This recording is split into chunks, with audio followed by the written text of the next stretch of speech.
বাংলাদেশের মানুষেরা একটু ভালো থাকার জন্য, স্বস্তিতে থাকার জন্য, আমাদের ছেলেমেয়েদের ভালো লেখাপড়া, সুস্বাস্থ্যের জন্য, আমাদের সমাজের মধ্যে সাম্য এবং সুবিচারের জন্য আমরা বারবার চেষ্টা চালিয়েছি।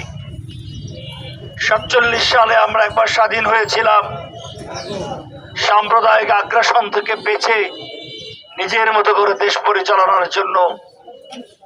কিন্তু যাদের নেতৃত্বে দেশটি স্বাধীন হয়েছিল তাদের ব্যর্থতায় সে লক্ষ্য পূরণ হয়নি।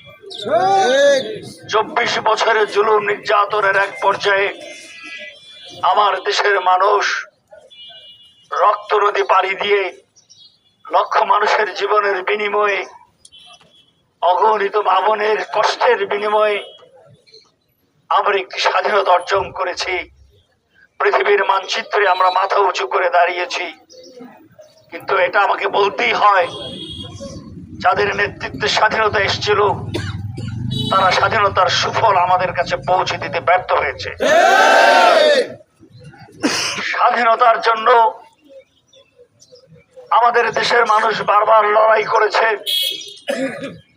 আমরা দেখেছি 52তে ভাষার জন্য আন্দোলন করেছে, 62 থেকে শুরু করে 71 পর্যন্ত স্বায়ত্ত শাসনের স্বাধিকারের জন্য মানুষ লড়াই করেছে। আমাদের স্বাধীনতার মূল চাহিদা ছিল এদেশে একটি সাম্যের অর্থ ব্যবস্থা তৈরি হবে, ধনী গরিবের বৈষম্য কমবে, সকল মানুষ তাদের মৌলিক চাহিদা পূরণ করতে পারবে, চিকিৎসা ব্যবস্থার এমন উন্নতি ঘটবে, সরকারি চিকিৎসা ব্যবস্থাপনায় মানুষের চিকিৎসার ব্যবস্থা করা যাবে, সাধারণ মানুষকে ভুগতে হবে না। এমন একটি সমাজ আমরা চেয়েছিলাম যেখানে সুবিচার কায়েম হবে, ইনসাফ থাকবে, সাম্যের বাণী আমরা যেন অগ্রসর করতে পারি। মানুষে মানুষে বিভেদ কমিয়ে আমরা যেন সকল নাগরিকের সমান অধিকার নিশ্চিত করতে পারি, যেন আমরা একটি গণতান্ত্রিক পরিবেশের মধ্য দিয়ে মানুষের স্বাধীন মতামতের ভিত্তিতে আমরা যেন রাষ্ট্র আর দেশ পরিচালনা করতে পারি।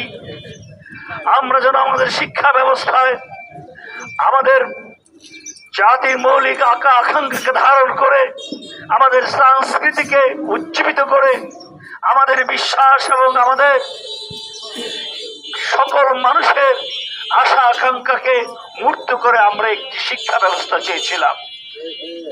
আমরা চেয়েছিলাম আমাদের অর্থনৈতিক কাঠামো ভালো থাকবে, আমাদের ব্যাংকগুলোয় লুটপাট হবে না। আমরা চেয়েছিলাম আমাদের মানুষেরা তাদের গণতান্ত্রিক অধিকার প্রয়োগের মাধ্যমে অন্তত ন্যূনতম তাদের মৌলিক অধিকারটা তারা বজায় রাখতে পারবে। কিন্তু আমরা দেখেছি বিগত সরকার আমলগুলোতে, আমরা একটি নির্দিষ্ট সরকারের কথা বলতে চাই না, আমরা দেখেছি আমরা 54 বছর এসে ব্যর্থ হয়েছি। এ ব্যর্থতা আমাদের সকলে। আমরা আমাদের জাতিকে সঠিক নির্দেশনা দিতে পারিনি, আমরা পররাষ্ট্র নীতিতে ব্যর্থ হয়েছি, আমাদের সীমান্তে ফেরানির লাশ ঝুলছে। আমরা দেখছি আমাদের মানুষেরা প্রতিনিয়ত প্রতিবেশী রাষ্ট্রের বুলেটের শিকার হচ্ছে। আমরা দেখছি আমাদের বাণিজ্য, আমাদের কৃষি, আমাদের উৎপাদনশীলতা, আমাদের ব্যবসা বাণিজ্য থেকে শুরু করে আমাদের শিল্প কারখানাগুলো মুক্ত রূপে পড়ছে। আমাদের বাণিজ্য নীতির ব্যর্থতা, পররাষ্ট্র নীতির ব্যর্থতা, আমাদের সামগ্রিক পরিস্থিতিতে জাতিকে আমরা যে জায়গায় পেতে চেয়েছিলাম আমরা সে জায়গাটাতে নেই। এই অবস্থার উত্তরণের সবচেয়ে বড় উপাদান হবে একটি সৎ ও যোগ্য নেতৃত্বের প্রতিষ্ঠা। এদেশের জন্য সর্বাগ্যে প্রয়োজন দুর্নীতি মুক্ত একটি প্রশাসন। এই প্রশাসনকে নেতৃত্ব দিবে সৎ, যোগ্য এবং মেধাবী একদল রাজনীতিবিদ। আমাদের দেশের প্রয়োজন এই ধরনের সামাজিক এবং রাজনৈতিক নেতৃত্ব। দেখেছি ওসমান হাদিকে রাষ্ট্রের প্রয়োজনে পূর্ব পশ্চিম, উত্তর ও দক্ষিণ কোন দিকে না তাকিয়ে সে শুধু বাংলাদেশের কথাই বলে গেছে, আর এর জন্য তাকে আজকে মৃত্যুর ঝুঁকিতে পতিত হতে হয়েছে। আমরা কতটা অসহায় জাতি এখনো কতটা নিরাপত্তাহীনতায় আছে, এই একটি ঘটনা আমাদেরকে চোখে অঙ্গনে দেখিয়ে আমাদেরকে পরিষ্কার করে দেয়।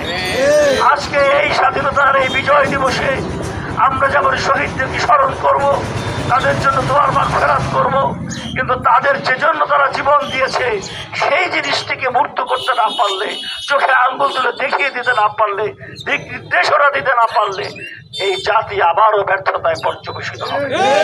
সুতরাং আমরা আপনাদের সকলকে আহ্বান জানাই, আসুন একটি দুর্নীতিমুক্ত, কোটামুক্ত, একটি দখলবাজ মুক্ত, চাঁদাবাজ মুক্ত বাংলাদেশ গড়ার জন্য আমরা সকলে মিলে সম্মিলিত হই।